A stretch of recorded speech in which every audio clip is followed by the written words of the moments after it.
ချင်းဆိုရဲကဘုရားကိုကိုးကွယ်တာနော်ဘုရားကိုကိုးကွယ်ဘုရားကိုကိုးကွယ်ရအဖြစ်မနေကိုးကွယ်ရနော်နေ့တိုင်းကိုးကွယ်ရနော်ဒီမှာကန်းကပြောပြီးဒီကိုးကွယ်တဲ့အခါမှာဘုရားသခင်ကိုဉာဏ်ဝိညာဉ်နဲ့ကတော့သစ္စာနဲ့ကတော့ကိုးကွယ်ရအဲ့နော်ရောလေး24ကျမ်းစာပါတဲ့လူတွေအဲ့ရောလေး24ကိုဒီမှာကိုဖတ်ရအောင်နော်ကိုးကွယ်တော့သူမှန်ရပါရောလေး24ဓမ္မယောဟန်တွေ့ဖတ်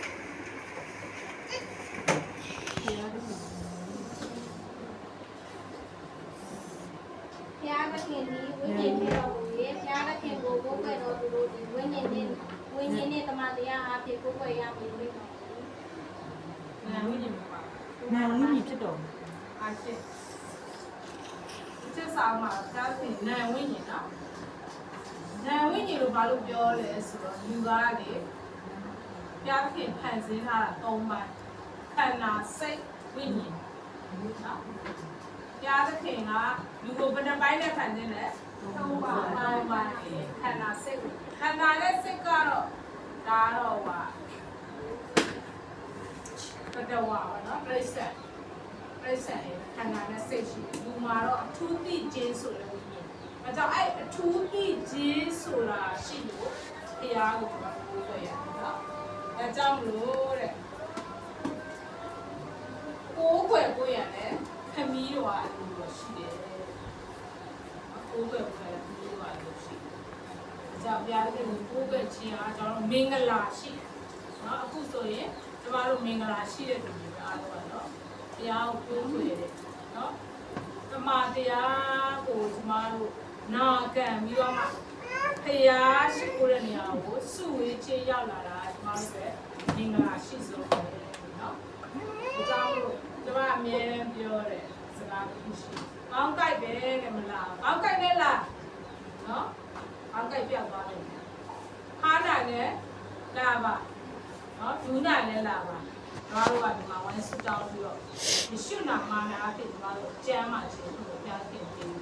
အကြောင်းတချို့ကဟိုဆင်ကျင်နေပြီးတယ်တချို့ကလည်းတကယ်ဖြစ်တာပေါ့နော်မနာကျင်တော့ဒါနဲ့ကျွန်မကဘာပဲဖြစ်နေကောက်အောင်လာရောက်ရင်မင်္ဂလာရှိတာပဲเนาะမင်္ဂလာရပူတာပဲအကြောင်းလို့ဘုရားရှိခိုးတဲ့နေရာကိုကျမတို့เนาะဒီမွတ်စလင်တွေကသူတို့ကတပတ်ကိုတရက်ကို9ခါရှိခိုးเนาะ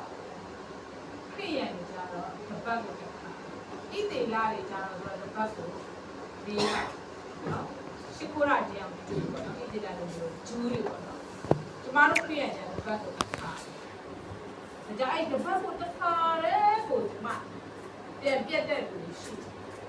ကျမလေကိုကတော့ဟိုမှုတော့ဆောင်ဖြစ်လို့လားမသိဘူး။ဒါရှိကိုကြောင်မသွားရဘူး။ကြာမှာမသွားရညီမလေးဟိုမမပြောလို့သူမလေးရှားရောက်ခါစားပြရှိမှုသွားရ။ဘရတရုတ်ကျောင်းရှိတယ်မလေးကျောင်းရှိတယ်။သူမတွေ့သေးဘူးပေါ့နော်။မမလို့ရှိကိုကျောင်းတွေ့တော့သူတေးအောင်တေးမလို့အောင်မိတယ်။သူကတူတယ်တေးအောင်တေးမလို့အောင်မိတယ်။အဲ့လိုပဲတစ်ပတ်မသွားရရင်ကျမတို့လေစိတ်ထဲမှာလေဟာမပျော်ရွှင်နိုင်တော့ဝိညာဉ်မပျော်တော့လေလူကလည်းမပျော်တော့ဒါကြောင့်မို့ကျမတို့ကလေးတွေလည်းဒီပါရောက်တဲ့အခါမှာလေဘုရားเจ้าအလို့ရှာဘုရားရှိကိုပဲနဲ့အလုံးနေတယ်သူတို့မပျော်ဒါကြောင့်မိုးရကိုကျမဟိုကသူပြောတာကျမဝမ်းသာစံလေးနာတဲ့လုံရရှိလို့နော်ကြောက်ပေးတယ်လို့ဇမားတဲ့လုံကတော့ကောင်းတယ်တဲ့နေ့တိုင်းလုံကဘုရားရှိကိုကပြောတော့ကျမသူ့ဘာသွားပေးတယ်လို့အဲ့ဒါဆိုရင်တလားတစ်ခေါက်လောက်တော့ပြင်ကြည့်ပေါ့လို့ကြာကြောင်ဒါမဲ့ तू ကဖြစ်ချင်တော့သူ့လောက်ကတနေရာတော့မှာပေါ့မဲတန်ပြီးမဲဘာညာ तू ပြောနာမည်တော့ပြောတယ်အဲ့တခုကြီးတစ်ခုလျှောက်တော့ပန်ကောက်ဖြစ်လို့အဲ့လို နေဆိုင်ဒီပါကအဲ့လို၆သွားဆိုဒီမှာအလုပ်က2ပတ်3ပတ်ဒီပါနောက်တရဆိုတော့သူကအဲ့လိုအတီတကြမဟုတ်တော့လေရှာလို့မရဘူးဒါမဲ့လို့ဖះလို့စိတ်လုံးထဲမှာကိုယ်ွယ်ပါလို့မမေ့ပါနဲ့ဖះကောင်းမြတ်ဖះလို့သိနေတယ်ပေါ့နော်ဟိုအဲ့လိုပဲအားပေးတော့ဒါကြောင့်ဘာဖြစ်ဖြစ်ဖះเจ้าကိုရောက်လာတယ်ဖះเจ้าရှာတဲ့လူဖះเจ้าလည်းရှာရဲဆိုကျမအရန်ဝမ်းသာတယ်အဲ့ဒီရခိုင်ပြည်ရောပါဆိုတော့ကချင်ရပါပြောတယ်ဆရာမသူတက်ထဲရောက်လာသူကတော့မစ်ဆက်ဆရာမတဲ့လူတိခေါ်လာတယ်သူကလည်းဖျားเจ้าတက်ချင်တယ်ကျမအရန်ဝမ်းသာတော့ကချင်ကိုလည်းကျမလေးစားတယ်ဘာဖြစ်လို့လဲဆိုတော့အဲ့တက်ထဲရောက်လာတဲ့ခရိယာမာသမားသူပဲခေါ်လာဖျားเจ้าအကြောင်းတော့ဒါဖျားရဲ့ပို့ဆောင်မှုပဲเนาะဖျားရဲ့အစီခံတာပဲအကြောင်းဖျားเจ้าကိုရောက်တဲ့နေရာမှာသူရှာရအောင်တက်တယ်ဆိုတာလေအကြောင်းဖျားเจ้าကိုမတက်ချင်ဘူးဘုရားเจ้าမရှာတယ်သူတို့ဝိညာဉ်ကအသက်မရှင်ဘူးလို့နော်ဝိညာဉ်ကအသက်မရှင်ဘူးလို့အခါကျရင်ဘုရားเจ้าမတက်တာကြာပြီးနေနိုင်တဲ့လူတွေကျမပြန်စဉ်းစားတယ်သူတို့ဝိညာဉ်ရောအသက်ရှင်တယ်ဝိညာဉ်အသက်ရှင်တဲ့လူတွေကဘုရားမရှိဘူးလို့မြင်တယ်နော်ဘုရားနဲ့အဆက်တော်လို့လို့ရအကြောင်းဟိုကျဲစားနေမှာလေစနေနေ့သမီးလေးသူကတအားဖြားတော့တေဝါကမှာတခင်ယေရှုကဆူတောင်းပေးရောက်တဲ့အခါနော်ဆူတောင်းပေးတဲ့အခါမှာကလေးလေးအသက်ရှင်လာကလေးငယ်နော်မင်းငယ်သက်ရှင်လာတဲ့အခါမှာတခင်ယေရှုကဘာပြောတယ်သူအားစားစရာကိုကြွေးပါဒါကြောင့်သက်ရှင်စားစရာမလိုလို့လားလိုတယ်မနေ့တိုင်းခုမိုးလင်းလာတဲ့မျက်နှာသေးသွားတိုက်နော်ဆရာရှယ်လုပ်ပြီးတို့တွေမစားဘူးလားခန္ဓာအတွက်ဖြည့်ကြတယ်ဒါသက်ရှင်တဲ့လူတွေစားစရာဒီတိုင်းပဲဝိညာဉ်သက်ရှင်တဲ့လူတွေဝိညာဉ်အတွက်ခါရစားစရာတွေလေဒါကြောင့်ကျမ်းစာဖတ်ခြင်းစတောင်းခြင်းမေတ္တာဖွဲ့ခြင်းဒါတွေကဝိညာဉ်အတွက်ခါရအစားအစာတွေဖြစ်တယ်နော်ဒါကြောင့်ကျမတို့ဖျားရှိခိုးကိုအဲ့လိုကျမယူဆတာပါနော်မလာတော့ဘူးဟိုလာလဲပျော်မလာလဲပျော်နေတယ်ဆိုတာကိုယ့်ကိုယ်ပြန်ဆက်စစ်ဝိညာဉ်သက်ရှင်နေတာလို့နော်ဒီနေ့ကကိုးကွယ်ခြင်းပြီးခဲ့ပတ်လဲဒီဆရာနော်ဒီဆိုတာက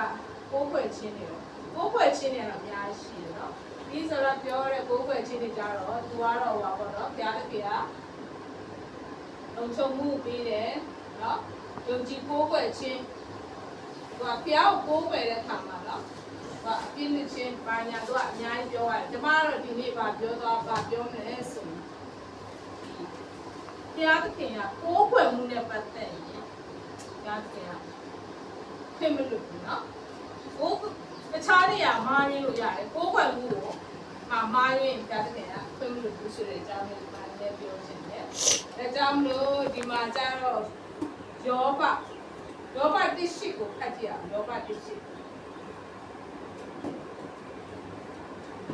လောဘတိရှိတွေ့ရလို့ဖတ်မယ်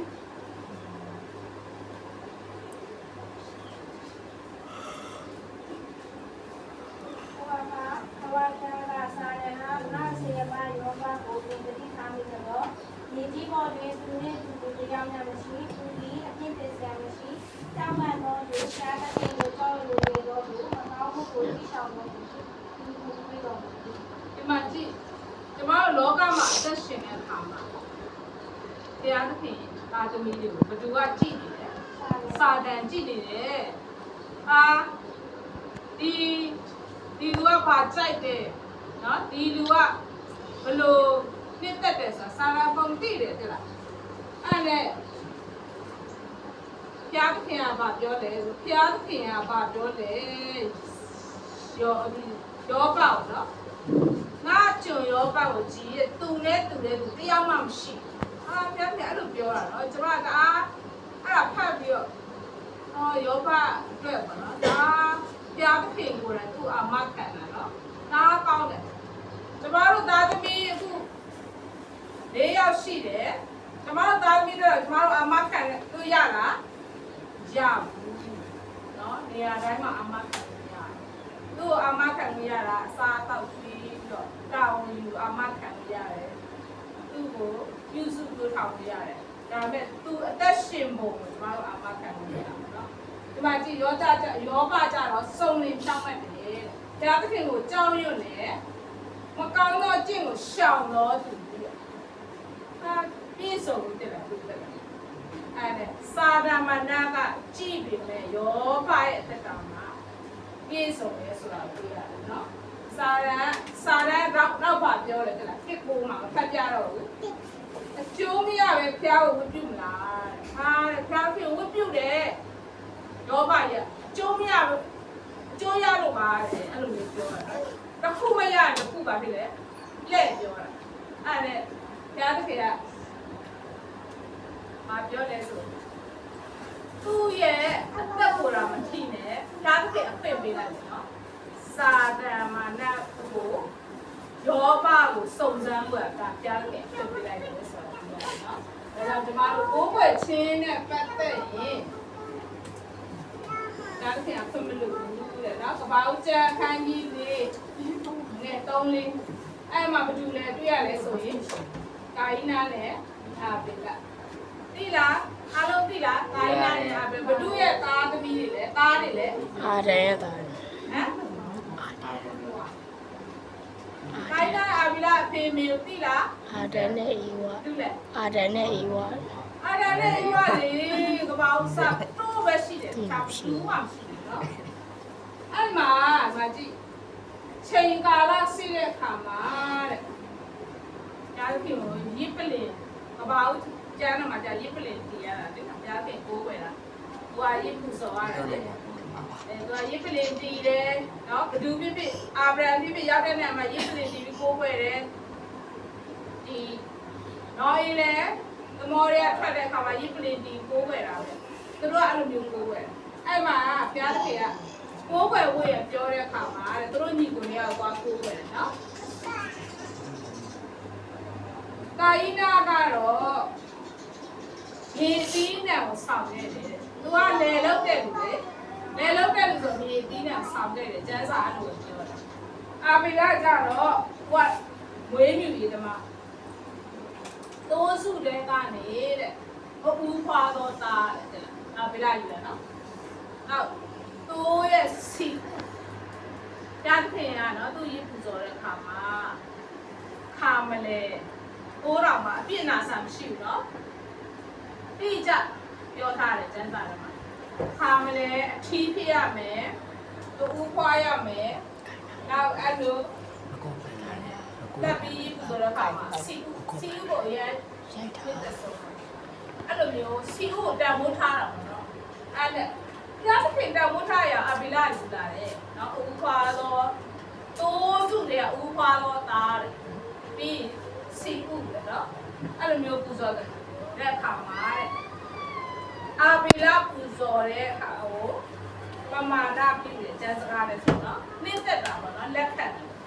ကာယိနာပူတဲ့ဟာပူဇော်တဲ့ဟာကြားတော့ပါလေပမာဏပြည့်တော့မှာဘူးတဲ့ကြားတဲ့ကလည်းမခံအဲ့မှာကာယိနာအရင်စိတ်ဆိုးတယ်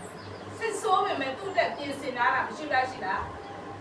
ရှိတယ်အဲ့မှာသွားယူတိုးလေးတကောင်သွားပြီးမှပူဇော်လိုက်ဆိုလဲသူနာမထောင်တော့ဒါကြောင့်နေကြီးပေါ်မှာ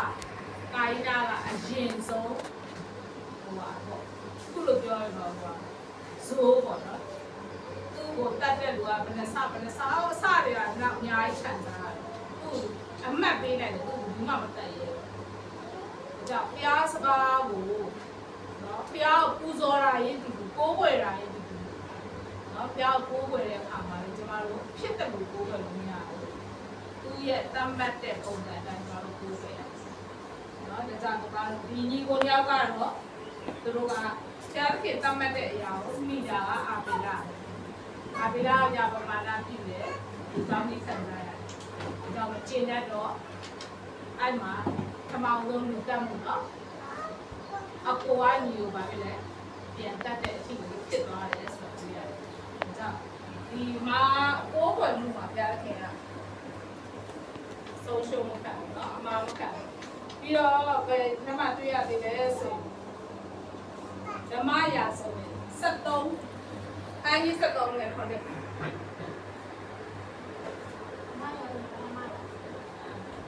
တရားပေါ့အန်ကြီး73နဲ့ခေါ်တယ်ဓမ္မရာပထမစာအန်ကြီး73နဲ့ခေါ်တယ်အကြည့်ရအောင်နော်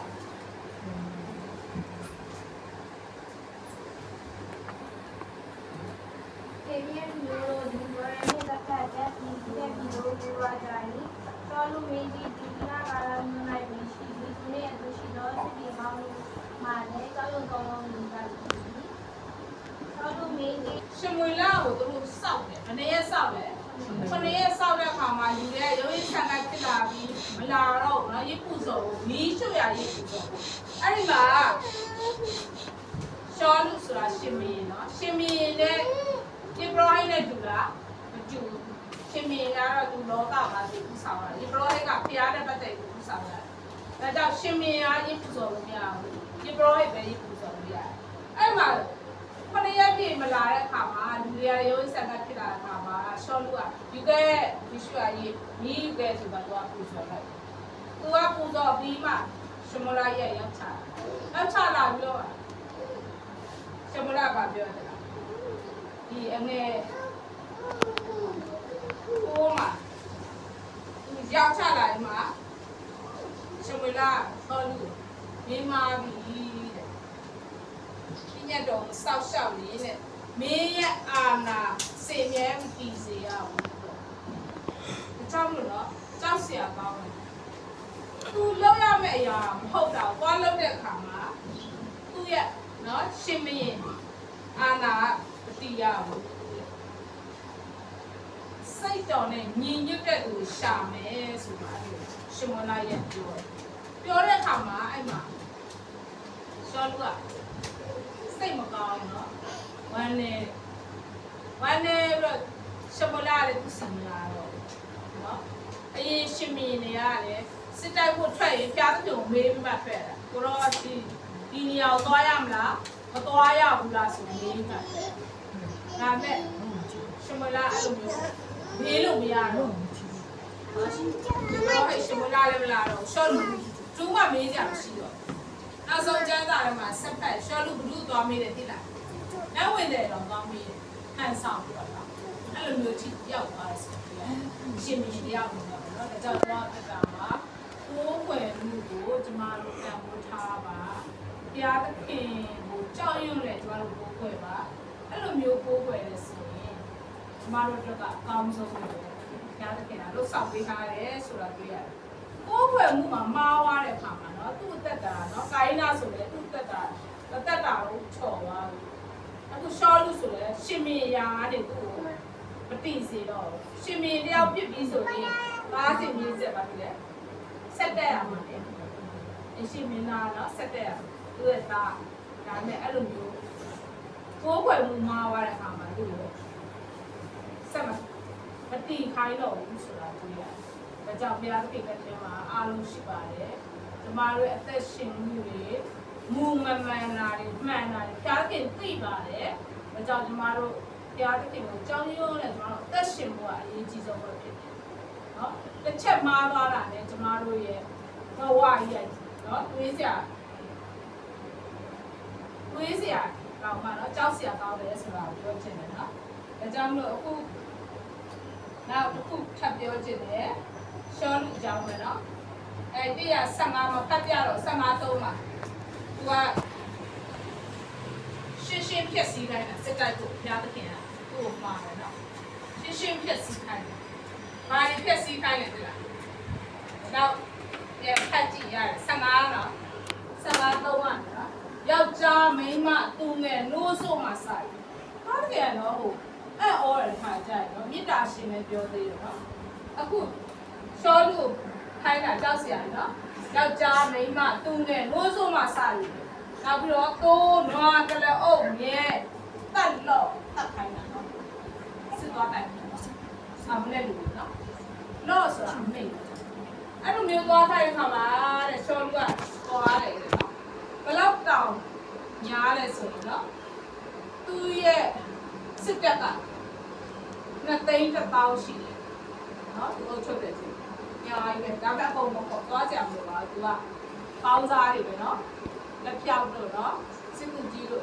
တော်တဲ့လူတွေသူကရွေးသွားတယ်တချို့တော့ဒါတော်တယ်တစ်ခါတည်းနဲ့300တော့တတ်တယ်เนาะ300တော့တတ်တယ်စစ်ကူကြီးဒါဝိုင်းနဲ့ထက်ပါတယ်เนาะအဲ့နဲ့သူကလေပွားတိုက်တယ်တဲ့ကောင်းသောဥစ္စာတွေကိုတဲ့เนาะအနေကိုမှာရှင်းတဲ့မြတ်ကိုလက်မျော၍ရှင်းချင်းမဖြစ်စီ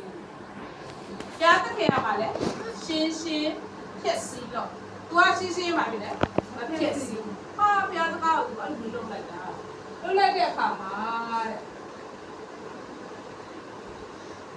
ရှမလာရဲ့ရောက်လာသူကတော့သူ့စိတ်ထဲမှာရှင်းဖြစ်စီတယ်နောက်ဒီရှင်းမအဂတ်ကိုလည်းသူကအရှင်းဖမ်းတယ်မမှန်ဆိုရင် तू ကယောက်ျားမိန်းမကလေးတော့မိုးစုအားသာတတ်ခိုင်းတာနော်တစ်ခါတစ်ခါစဉ်းစားကြည့်ဖျားဖိခိုင်းတဲ့ညာလေးတစ်ခါကြောက်เสียရပြီတော့ဒါမဲ့ဖျားဖိခိုင်းရင်လုတ်တာလုတ်ညားတင်မခိုင်းမဲနဲ့တော့မလုတ်ဘူးအဲခိုင်းရင်လုတ်တာအဲ့မှာမလုတ်လာတော့ तू ကမပြောတယ်တဲ့အဲ့ဒါရှင်မလာရောက်လာကျွန်တော်တဲ့ရှင်းဖြစ်စီးခဲ့တယ် तू ကပြောရှင်မလာကပြောငါကြားရတဲ့အတန်ဘာတန်နေလဲကျမလားဒိဋ္ဌာန်ကိုလည်းတဲ့နော်ဒုနာမိတိုင်ကိုကြားအဲ့ဒါတဲ့လူတွေရတဲ့ဟိုကပေါင်းတဲ့ဒိဋ္ဌာန်ကိုရွေးပြီးတော့တဲ့ရစ်ပူစော်ဖို့တဲ့နှမျောလို့ပြန်ယူခဲ့တာမင်းနဲ့မားဘူးကြီးမတစ်ခေါက်မားပြီလေနှစ်ခေါက်ရှိအဲ့မှာ115နဲ့7မှာပါပြောနားထောင်ချင်းနေတိုးတိစီတက်တာလိုက်ပါကြာတာပါကြာရှုပ်လာလို့နေရတဲ့ဖျားခင်စကားကိုပယ်တဲ့အတွက်ကြောင့်မင်းကိုနောက်တစ်ခေါက်ထပ်ပြောနော်ရှင်မြင်ရနဲ့နှုတ်လိုက်ပြီအဲ့မှာရှော့လို့ကနည်းနည်းလန့်သွားတယ်ဘယ်လိုလန့်လဲဆိုတော့ကျွန်တော်မှားပါတယ်ကျွန်တော်မှားပါတယ်ပြောတယ်နော်ပြောပါကကျွန်တော်ကိုတဲ့ဆက်ကြီးသူအမျိုးသားတွေရှင်းမှာတော့တဲ့ဒီတေလာအမျိုးပေါ့နော်သူအုပ်ဆိုးတဲ့အမျိုးတွေရှင်းမှာတော့သူ့ခုံလေးကိုမဖြတ်ပါနဲ့အဲ့ဒါကရှမလာစီကတောင်းမှန်းလို့ပြောတာချင်းကန်ရှမလာယူတော့ခေါ်ကိုယ်ကိုပြန်လာပါတဲ့သူစီကိုပြန်လာပါတဲ့တောင်းမှန်းအဲ့ဒါမဲ့ရှုံလာအဲ့တစ်ခါတော့လိုက်သွားတယ်ရှုံးလောက်လိုက်ပြီးတော့မှပြန်ပိုးွယ်ဆိုပြန်ဒါကြောင့်ကျမတို့ရဲ့အသက်တာမှာနော်နည်းနည်းလေးချော်သွားတာနဲ့ဖျားစကားနဲ့နော်ပိုးွယ်မှုချော်လို့မရဖျားစကားကိုချော်လို့မရနည်းနည်းလေးချော်သွားတယ်ကျမတို့အသက်တာကြီးကြောက်စရာနော်သူရဲ့စရာနော်ဒါကြောင့်ကျမအသက်တာမှာရေးကြည့်ပါတယ်ပညာဦးစီးတွေရေးကြည့်ပါတယ်ပြီးခင်ဖခင်တွေရေးကြည့်ပါတယ်ဒီနေ့ကပြီးခင်များနေလေဆရာအောင်ပြောတာလည်းတော့ပြည့်စုံပါတယ်ဒီမှာလည်းဟိုတားရှိသွားတော့ပြောတော့တာနော်မိခင်တွေတားပြန်ကောင်းကြည့်ပေးထားတယ်မိခင်တွေကိုနဲ့နော်ဒီသွေးကနေဆင်းသက်တဲ့အတွက်ကြောင့်သွေးသားကနေနော်ဘိုက်ထဲကလွယ်တဲ့ကြောင့်မိခင်ဖခင်နဲ့ရှင်လိုက်နော်အာသမီးရဲ့မိခင်ဟိုကတ်ကြတယ်ဖခင်ကြတော့အပြင်းနဲ့လုံကျွေးတယ်ဖခင်နဲ့ချစ်တယ်ဒါပေမဲ့စဉ်းစားလိုက်မိခင်နဲ့ဖခင်နဲ့မတူဘူးဆိုပြီးရတယ်ပေါ့။ဒါပေမဲ့တချို့တွေကတမီးကတော့အဖေချစ်တယ်။သားကတော့အဖေချစ်တယ်လို့ပြောကြတယ်။အဲ့လိုလည်းရှိတယ်။ဒါပေမဲ့မိခင်ဖခင်နဲ့ရှင်နိုင်ရင်မိခင်မှာတော့ပါတယ်။ဟုတ်တာအဲ့ဒါမြင်နဲ့ကြည့်နော်။ဆရာအောင်လည်းပြောသွားတယ်နော်။ဒါကြောင့်မို့ဒီမိခင်ကတော့အရင်းကြီးဆုံးမိသက်ဆုံးတယ်။ဒီမှာမောရှိမိခင်ကိုပြောသွားတယ်နော်အဲ့ဒီမောရှိကမွေးလာတယ်သေးမွေးလိုက်3လပတ်လုံးဘယ်သူဖတ်ထားနိုင်မှာနော်ကလေးမွေးလိုက်ကိုယ်ကလေးကအချောဆုံးပဲဘာပါမှာလဲဘာဖြစ်နေမိခင်ကကိုယ်သားသမီးကိုကြည့်လိုက်ကြည့်တဲ့မျက်စိကမေတ္တာပါစရာကိုယ်သားသမီးကအချောဆုံးအဲ့လိုမျိုးရှိအဲ့ဒါနဲ့သူ3လပတ်ဝတ်ထားတော့မဖွက်နိုင်တဲ့အချိန်ကတော့အဲ့ဒီအချိန်ကလည်းရှင်မီရဲ့မိန်းက ရှိပြန်ရောအမိတ်ထုတ်ထားတယ်နော်အကြားရေကိုတက်စေအဲ့မှာဟိပြဲဝမ်းစဲမနှစ်ယောက်ကလည်းတရားအကြောင်းယူပြီးတော့သူတို့ကဝေးပြီးတယ်ကြားလေးမတက်ဘူးတရားအကြောင်းယူလို့သူမတက်ရဲ့အဲ့ဒါရှင်မရပါပြောတယ်မင်းတို့ဘာလို့တက်တာဟိပြဲမိမတွေအားရှိရဲ့ကျမတို့မြောက်ပြီးဝေးသွားတော့ကျမတို့တက်လို့မရဘူးအဲ့လိုပြန်ပါနော်ဖရားအတွက်လေသူကသွားပြန်ညာပေးရတယ်ဒါကြောင့်မောရှင်မိခင်တော်ချက်ကတော့နော်အဲပုံနဲ့တဲ့သူကိစ္စပါလဲဆိုဘာဖြစ်လို့လဲဆိုတော့3လပတ်လုံးနဲ့ဖွက်ထားတယ်နောက်ပိုင်းကမာလိုင်းနဲ့ရေရဲမျောတော့လေသူ့အမမိလေးကလိုက်ကြည့်ခိုင်းတယ်မိလေးကလိုက်ကြည့်တယ်ရှင်မင်းသမီးတော့အရင်ချိုးနေတယ်တောက်ယူမွေးစားတယ်ဟေးပြဲထိတ်ကိုသမီးသွားခေါ်ပေးမယ်သူ့အမေကိုပြန်ခေါ်ခဲ့တယ်ကျေးဇူးတော်နော်ဒါကြောက်ခင်လုပ်တဲ့အရာကိုသားလေးနဲ့ကိုမစွန့်လို့ရဘူးပြန်ထိန်ရတယ်တို့တဲကိုပြန်ရှာရတယ်ပတ်စံအောင်ရသေးတယ်ဒီသမီးတော့နော်မချောင်းလို့သူသွန်သင်လိုက်တဲ့အရာတွေကနော်တရားကိုကြောင်းယူခြင်းလူမျိုးတော်ကိုချစ်ခြင်းနော်ဒါဆိုခေါင်းဆောင်ကောင်းဖြစ်လာအသိကိုခေါင်းဆောင်တာမဟုတ်တော့သိင်းနဲ့ဆယ်နော်သိင်းများယူဆောင်လာဤတိလာလူတွေအဲ့ကတူကနေပေါ်ဆောင်ရတာနော်ဤတိလာလူတွေအဲ့ကတူမှာကြုံခံရတာပြပေါင်းမလောက်လဲတိလားဟမ်430နော်ဒီပေါင်းအဲ့တော့ဒီကြုံခံရတာမောရှိရထုတ်ဆောင်တယ်ဒါတကယ်တော်တဲ့သားနော်ဘောင်းဆောင်တယ်နော်ဒါအဲ့ဒါဘာသူ့တော်တာပါလေမိခင်တော်နေမှုကတော့ဒါကြောင့်ပြောအဲ့မိခင်များနေရကိုကအပူပြောတာပါကွာအပူ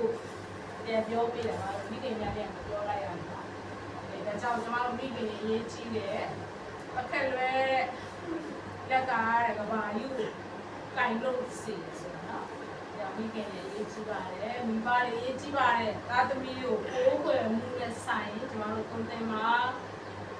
ပြားစကားနားထောင်မှုနဲ့ဆိုင်ကိုယ်တိုင်မှာသူတို့မမားအောင်ကျွန်တော်တို့ကနေ့စဉ်နဲ့ကိုယ်တိုင်မှာဆယ်နှစ်school ကတစ်ပတ်မှတစ်ခါပဲသူတို့သုံးသင်လို့ရတယ်။မိခင်ဖခင်တွေကနေ့တိုင်းတွေ့ရတယ်။နော်ကျွန်တော်တို့ကလေးတွေကိုသုံးသင်မှာဆုံးပါဘူး။ဒါကဖက်ခိုင်းမှမလေးလာနဲ့။ပုံပဲကျမလည်းတော့လည်းစကားများတယ်အဲ့ဒါပဲပုံပဲမလေးလာတာလည်းမျိုးလုံးဖွင့်လာတယ်စားပြီးပါပြီလေပုံပဲ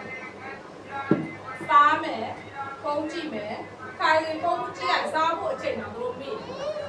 ယ်ဖုန်းလေးယူလိုက်ပြီစိတ်ဆိုးပြီးတောင်းယူပါလားဖြည်းဖြည်းတောင်းလို့မရယူလိုက်တာနဲ့ဟာဘိုက်စားလည်းဖြစ်သွားတာနော်အဲ့လိုမျိုးအဲ့ကြောင့်ဟိုခက်တယ်တွန်သေးရဒီဖြစ်ကြီးမှာနော်အဲ့ဒီဖြစ်ကြီးဒါမဲ့တရားနဲ့ပဲကျမတို့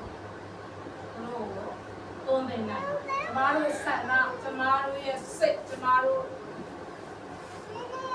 ပညာနဲ့တော့တွန်သေးလို့ရပါဘူးတရားရဲ့ပညာတရားရဲ့လောဘတော်နဲ့မိတ်ဆက်ပြီးလိမ်မာတဲ့ကလေးတွေဖြစ်လာတယ်။အကြောင်းမိဘတွေတာသမီးတွေကိုဖျားနဲ့မိတ်ဆက်ပေးပါ။မိုးွယ်ချင်းနဲ့လည်းမိတ်ဆက်ပေးပါ။နော်။တွန်းတင်ပါ။တရားစကားအရေးကြီးဆုံးပါပဲ။အကြောင်းဖျားတဲ့ခင်ကိုမိုးွယ်ဝဲရတော့ဒီဘက်တစ်ခါရောက်လာတယ်။ကျေးဇူးတင်တယ်။မိမိအိမ်မှာလည်းမိုးွယ်ပါ။ဖျားတဲ့ခင်ကိုမိုးွယ်ပြီးတော့မှကိုယ့်ရဲ့ဒီသားစကားသမီးတွေကိုတော့ဘွက်တော်တယ်ဘာလို့ဆောင်ကြပါ။အဲ့လိုဆောင်ပါစေရင်ဒါကခင်ရှေ့မှာကျမတို့တဲ့အလင်းတွေကောင်းပြည့်ချင်းတွေမင်္ဂလာတွေခံစားမယ်ဆိုတဲ့ကြားကိုဘတ်တော်အပြင်နဲ့ပြောထားပါတယ်။ကျန်တဲ့ရစီတိုင်းရရှိကောင်းနေပါစေ။